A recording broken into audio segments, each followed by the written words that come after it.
High School.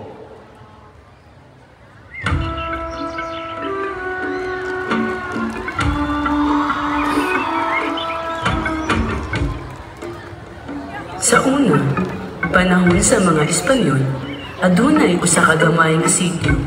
Mao ang naghalin nga parte sa lungsod sa Balamban. Kini nga sitio nahimong abutanan ug paulayanan sa mga negosyanteng dumuduong gikan sa mga lagyong dapit. Sa pikas bahin aning maong sitio, adunay buntod nga ilang makita. Mao ang bungtod sa Bagakawa nga parte usab nga bahin sa lungsod sa Tuburan. Ug diri ilang nasuta nga daghan ang mga namuyo niini. Ang hitamang negosyo kay daghan og tawo ug nindot sad nga lugar. Tinuod yun. Maayo sad nga ari nato iplastar ang atong pamilya buhon. Unya, nindot pod ang lugar. Ug niabot ang kusog nga umos sa maong dapit. Ug ang bungtod sa Bagakawa dili paigo nga ilang kasalimtan. Ug mao hinungdan nga nangita sila og kabahinan ug naabot sila sa luo ug gitawag nila og norte ug sur. Arita sa norte, maayo diri kay sa lipod pod sa hangin. Sige, ari sa nato itukod ang pantalan kining entrada sa baybayon. Ug diri nagsugod nga nakabato na sila og pamilya ug diri na sad sila nanginabuhian. Magampo ta, halad pasalamat sa patron nga nakabato na ta og kalinaw.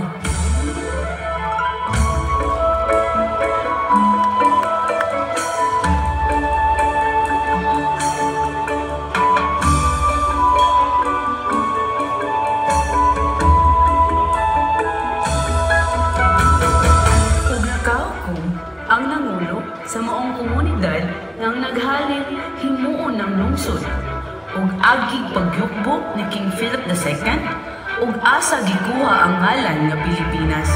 Ang naghalin nahimong Asturias diin si King Philip II nagpuyo-an nga lugar sa Espanya. Viva San Roque! Viva Asturias!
thank you to the bus